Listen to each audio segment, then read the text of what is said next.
Magic? In Warhammer 3? Never heard of her. Got something way cooler for you nerds today. Welcome to the Great Mortis Delta outside Xandri, near the Fleet Port of Terror. Got another Subcommanders here as the forces of chaos and destruction team up to devastate the forces of order. Well, that's the game plan anyway. The monsters of Moulder, the heavy metal of the Dark Gods, and the ranged firepower of the Dark Elves, squaring off against the shield walls of the Dawi, the bows of Athel Loren, and the majestic charges of Bretonnia. These plains of bone are running red with the blood of the damned, and soon it will mingle with the blood of the dying. 6,000 troops on the field. It's a big one, and most of them will be expiring by the time this video is over. So, leading the forces of order, the Duke commands the knightly orders of Albrecht de Bordelot, with an air force of Pegasi, questing, and Grail Knights waiting on the wings. Atlas 99 is in charge of the elite dwarf phalanx, a bunch of hammers, slayers, and ironbreakers, forming the bulk of their killing power in melee, and Boki has control over the Wargrove of Woe, led by Drycha the Briar Maven, with an army comprised almost entirely of archers, ranging from Glade Guard to Way Watchers, taking the strengths of each faction and pushing them to the limit. In this one, holding the line are the armored, stunty little Grudge Gnomes, led by Ungrim Ironfist. Providing fire support for them are the accurate and armor-piercing archers of the Wood Elves and Bretonnia, defending the flanks and the skies above. Tough nut to crack for sure. But across the weeping rivers of blood march the armies of chaos, with Clan Moulder holding down the right flank. So, monster theme, of course. Morskitter's Hellion, a Packmaster on a Brood Horror, Gorich, the Castellan of Hellpit, and naturally, Brought the Unclean himself. Backed up by Rat Ogre squads and Wolf Rats with the Thing Hellpit Abomination, there should be plenty of meaty morsels to feast upon this battle.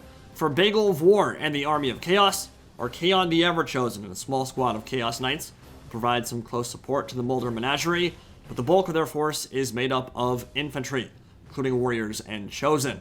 Last but not least, we have Unstoppable, with the core of Shades, Dark Shards, and Reaper Bolt Throwers, led by Malekith the Witch King on Seraphon, and Doomfire Warlocks. Now, usually in Subcommanders, somebody has the artillery, and full armies dedicated to cross-map explosions are especially devastating in team battle scenarios like this one, because you have more players and more units to defend them, so it's a lot easier to keep them online and firing. If you've got like 8 Hellblaster volley guns or Hellstorm rocket batteries, you have a way easier time protecting your flanks because your army has 3 people combined and it's spread from one side of the map to the other.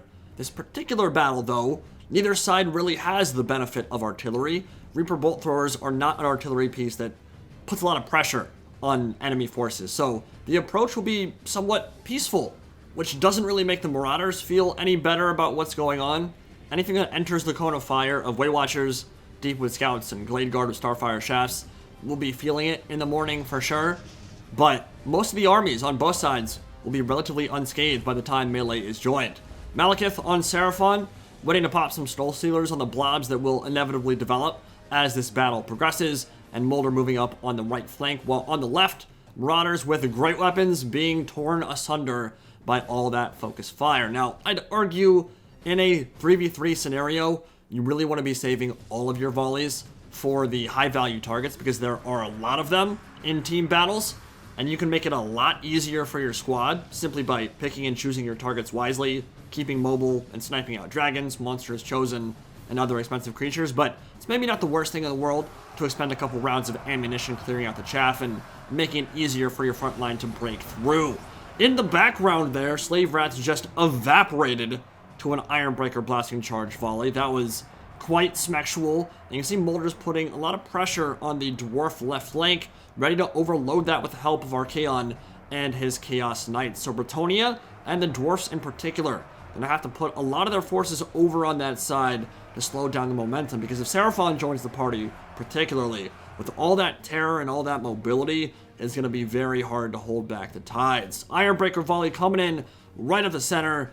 Get another look at that explosive action, just absolutely destroying an entire unit of Skaven slaves, which, maybe you don't want your blessing charges killing slaves either, but chaff's important to clear out the field too, and there's no quicker way to do it. It's what blessing charges are there for. Slayers into melee with Marauders. They're probably not going to stick in there for too long. Get some good damage on the flank, then retreat and hold on to those, because you'll need them against that Moulder Menagerie. Menagerie. Whatever. I say Menagerie just because it sounds fancier. I like saying it more. It's more fun. Big charge coming in from the Knights of Bretonnia. Knights of the Realm up the center into the Skaven slaves, but throughout the Unclean and his Brood Horror squad are right there. Gorich, the Castellan of Hellpit, looking like a Terminator in the background, spewing alchemical warp flame out the back of his jetpack. And he's into melee, ripping and tearing and rending with those iron claws. And the Skaven Brew popped on the Packmaster, but Knights of the Realm will be intelligent here and choose to disengage. Bonus vs. Large Knights are quite good against Rat Ogres and Brood Horrors. Knights of the Realm will actually do well in those kind of engagements unless there's 4 or 5 single entities charging in there as well. And at that point, Knights of the Realm simply don't have the DPS to deal with all that simultaneously. So they will disengage. If they get a 1v1 with any of those monsters or with the Rat Ogres, they are sure to stick in there. Chaos Knights moving in. There's a nice ambush from the Knights of Bretonnia, but this time it's just mounted yeomen. And so that simply cannot go well for them against Archaon and Chaos Knights. Cascading Fire Cloak will make that even more lopsided, and with all that armor, they won't even take damage against the low weapon strength of those mounted peasants. Gorich, looking like a ball from Mortal Kombat out there, got the spins, working that pull. He's a cyclone of armor-piercing death, while Malekith unleashes his own dark magic version, Blade Wind, slicing through a horde of hammerers and slayers, cutting them to ribbons. Some nice Dawi filet on the menu, and definitely going in the book. Rat Ogre Monstrous Infantry melted to the Knights of the Realm out on this side, hitting the Pit Fighters of Hell's Deep quite hard as well. Knights are holding their own for now, but there's simply too much on this side. I'm going to be able to hold them back for much longer, and honestly, most of the Knights should probably retreat at this point and just head somewhere else because they don't have enough support out there. Beautiful Blade Wind from the Eternity King, and setting up another Penumbral Pendulum from Drycha, the Briar Maven of Woe. Didn't make a large impact on those Chosen, who are working their way through some Longbeards, Ironbreakers, and Dwarf Warriors at the moment. More Knights aboard low, waiting out on this flank, but there's a lot of Dread Spears and Infantry stuffing out their charges, as well as some Moulder Wolf Rats waiting on the wings, so they probably can't go in right away. Need to wait for a little bit more of an opening before they can choose to plunge into the fray. Gorich and the Morskitters Hellion fighting back-to-back alongside throughout the Unclean. They've got all the support they need. Questing Knights are going in, but at this point, it's throwing good money after bad. They'll be overwhelmed quickly with Packmaster charging in from the flank, and Chaos Knights getting a rear charge as well. Yeah, that's brutal. So the Knights out on that side, most of them were not high tier. It was some Knights of the Realm. It was one Questing Knight, but most of it just mounted yeomen. So not as much investment there from the Forces of Order as the Forces of Chaos have put in, but that means that that entire flank will open up and might give them an avenue of attack into the rear. On the front lines, Chosen will take quite a long time to cut their way through Ironbreakers. That's why Drycha is providing her magical support. Penumbral Pendulums will hopefully push back the tides there, but so far, we have not seen those wind spells do an insane amount of damage, and this one wasn't really any different. Focus Fire from the Wood Elves hasn't really come into play, and they have not been able to break the Dark Elf left flank. The Moulder monsters, and particularly the Wolf Rats, have just kind of been waiting in reserve, waiting for an opportunity to countercharge and tie down some of these Knights, but now the Shades are exposed, and the Moulder Wolf Rats are pulling away. They say, screw it, man. I don't actually want to fight Knights Errant or Knights of the Fleur-de-Lis. They're leaving, and that will leave these Shades in a pretty isolated position that will allow the Knights to get some great value as they charge in and start killing some expensive archers. Same thing's happening over on this side, though. As soon as those battle lines start breaking down, it starts getting ugly for both sides, and a Rat Ogre summon from Throughout the Unclean. The Beast Pack summoned into battle, getting rid of some Deepwood Scouts and Glade Guard over there. Malekith with another Blade Wind. This time, the Dwarfs and Bretonnia are able to scatter. If he had waited a little bit longer, might have been able to get a nasty one on top of the Wood Elf archers, but you can see why he doesn't want to get that close. Focus Fire on any single entity. No matter how much armor you have, no matter how much HP you have, simply won't do well when Way Watchers are focusing you down. Dwarf Infantry is holding pretty admirably in the center. They push back quite a few of the Chaos Warriors and drop many of the Chosen low. But like I said, this side of the battlefield is opening up now for the Moulder mobility and those Chaos Knights from Archaon. Malekith dropping a Soul Stealer in the center to turned that fight even more in his favor. Had 54 kills before that cast. That will quickly raise up to around 70 or so. And now he's going after Drycha, the Briar Maven. Doesn't want to stay in there for too long, I don't think, because with a Rouse to Wrath Dryad summon and some Focus Fire from the Glade Guard, that should be able to push him back. But still, got an attack in and made her think twice about getting aggressive. Pegasus Knights have been held in reserve for a while here, but now that the battle lines are beginning to break down, there should be openings to get rid of these Dark Shards and Shades. And the Wood Elf archers need to make their way back towards the middle of this battlefield because there are so many juicy targets for them to shoot at. Imagine if the Pegasus Knights, who have a full surround off on Malekith and Seraphon right now, if Way Watchers were able to fire in there too. While he's tied down and unable to move, it's essentially a net. Foe Seeker and Heroic Killing Blow popped on Albrecht de Bordelot. Chaos Knights surrounding him, even a Packmaster in there. He's doing a great job pushing them back almost single-handedly while his Paladin is getting gooned out by the Brood Horrors and by Morskitter's Hellion. The infantry probably won't last very long here. A lot of terror on that side, and the Thing Hell Pit Abomination, the A-Bomb, held in reserve up until this point, now marching forward, looking for something juicy to smack around. Anything large would be his ideal target, but his terror and his high stats, and the fact that he can rampage and get even more steroids pumped into his abnormal frame, there's a lot that could be done with him. This is where the Wood Elves make their money, man. Morskitter's Hellion, the Mutant Rat Ogre, charging forward alongside the Moulder Menagerie, and guess what's gonna happen? A lot of Focus Fire coming their way, and these are all squishy, single-entity monsters that rely on their regen. They cannot survive burst damage particularly well. Not when Way Watchers and Starfire Shafts, all this flaming damage that counters the regen. It's nasty.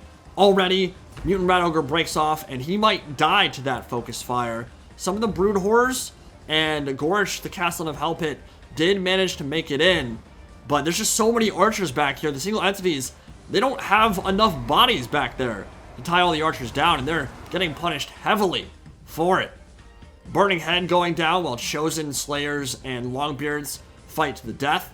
That'll open up an opportunity for the Thing Hellpit Abomination to bound in. And with a rear charge into the Hagbane Tip Glade Riders, well, this is the target he wants to be attacking for sure. Abomination indeed, wearing the crown for the most hideous unit in all of Mortal Empires. Probably sharing that crown with the Bloated Corpse from the Vampire Coast. And turning the tides of battle right now as he bounds in. Corrosive Bile being spewed forth from the Packmaster's Brood Horror and the Pit Fighters of Hell's Deep, trying their best to prevent these Glade Guard from firing in and further wrecking Throt the Unclean's regenerating monsters with all that flaming damage. Another point-blank volley from the Way Watchers, getting Throt the Unclean up to the point where he's routing, being chased by Albrecht de Bordelot and Mounted Yeoman. Big slam coming in from the Thing, trying desperately to push through all of this infantry, and Gorsh, the Castellan of Hellpit, and a Paladin dueling, but he's dead. The Castellan falls, and he is out of the picture. Doombolt raining down from above, narrowly missing Albrecht de Bordelot, and a Pit of Shades on top of the Chosen and the remnants of this Dawi infantry. I don't know where Ungrim Ironfist is. He may have already fulfilled his Slayer Oath. And that's just making it even easier for the Doomfire Warlocks, Slaash Harvesters, and these Chaos Knights to pick and choose their engagements here. They're low, but the Knights of the Realm are even lower, and they'll probably be buried by that Hell Pit Abomination as it charges forth. Packmaster routing off towards the edge of the map. You can see Morskitter's Hellion also returned. We'll move the camera out that way and see what's going on. Big charge coming in from Mutant Rat Ogre on top of some Men-at-Arms Spearmen. Oh, it's a sumo slam. By God, they all broke it in half. Morskitter's Hellion unleashing the Warpstone Vortex that he has as his passive, and indeed, even though these peasants fancy themselves as Grail companions and like to fight as such, they didn't hold out for very long once the terror-causing monster made his way into melee with them. Malekith is looking real healthy right now. Still don't see Ungrim anywhere. I imagine he's dead. Albrecht's routing with a sliver of HP left and no Lore of Life to bring him back up to full. Well, the Hellpit Abomination now has some Eternal Guard to contend with. 55 kills now, and even more coming his way. but he is surrounded by AP bonus restored spears, so it'll take a lot of damage in this fight, and it'll get even worse for the Abomination if the Glade Guard and Way Watchers can turn their attention towards him. Warpstone Drill as his tongue, rending and tearing flesh, but Malekith, Fraught the Unclean, and the Packmaster are coming back. HPA needs to get moving. Here comes the Focus Fire, and that bloated, distended form does not hold up well. And there are that many archers turning their attention towards him, so he will retreat, and if he gets too low, perhaps that'll trigger his too horrible to die. We got a duel back here. Mutant Rat Ogre and Albrecht, they board a low, and I think Albrecht's gonna win that convincingly. 230 HP versus 7 HP, and somehow Warskitter's Hellion will survive to see another day. Albrecht rots off as well. So the two Brood Horrors, using their regen and their impressive speed, 90 plus, to close the gap and chase him off the map. Banspar is heavily in favor now with the Forces of Chaos, and with his Celestial Harvesters into melee, using their blasts of Eldritch Energy to deal with the Light Cav and the remainder of this skirmish contingent. That will be your battle. Forces of Chaos managed to clutch that one out, and a pretty close one. Another fun Subcommanders. And I think I did my job there, but I didn't quite have the feast I wanted to. I must say, Boki did a really good job of, once I rolled up that flank and started getting into the rear, he dealt a split with all his ranged troops quite admirably. Got some really good shots in on my single entity monsters and quickly eliminated many of them from the battlefield. Kept Throt the Unclean, the Packmaster, and Gorich moving and killed off quite a few of them. Managed to get over 1,600 damage value on one of my Moulder Wolf Rats, and the Helped Abomination got 1,500. It's certainly not bad there, but they did a pretty decent job of countering me. And I will say, I think for Bagel of War, there's maybe a little bit too much invested in the Chaos Knights. It's cool to have one or two things outside your typical purview, just for that extra variety, but I think having two Chaos Knights there did break open that our right flank, their left flank, a little bit too hard, and especially when the Dwarfs are fully committed to infantry and didn't bring anything outside of their archetype, that perhaps made it a little bit more lopsided than it should have been. It was a close one, and they did a really good job countering it, but the Chaos Knights supporting my Moulder monsters out there really did open up the battlefield for us. So playing that back again, I would say Archaon needs to drop Burning Head, because he was not supposed to be a caster that game. Maybe giving, like, just cascading Fire Cloak is fine, but I think having damage spells there is a little bit too much.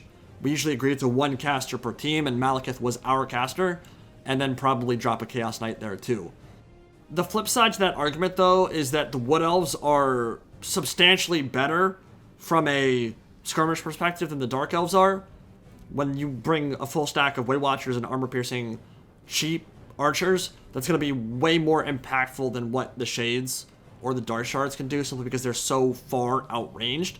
And so Unstoppable, who got a ton of kills on Malekith and his Doomfire Warlocks, wasn't really able to trade in a skirmish duel with the 180 range that Wood Elves have base. So maybe that's the flip side to that argument, that Wood Elves are able to use their the thing that they're best at doing, while the Dark Elves weren't really. So I don't know, it goes both ways, but yeah, I think maybe dropping one of those Chaos Knights, dropping Archaon and his damage spells, would have probably made that a little bit more fair.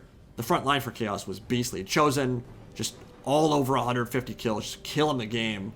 And Bretonnia needed to use their Cav a little bit more in reserve, probably be a bit more patient on the mobility side, because he could have gotten some really good fights in with the Moulder monsters. He got some great charges in anyway, but he didn't really have the support he needed over on that side, and there wasn't going to be any more support forthcoming because it was just dwarf infantry out there that don't have the speed to catch up. Slayers weren't really able to close the gap on the 95 speed of Brood Horrors and Rat Ogres and stuff, so it was hard for him. If those Cav don't die so early, I think they have a chance of winning this one.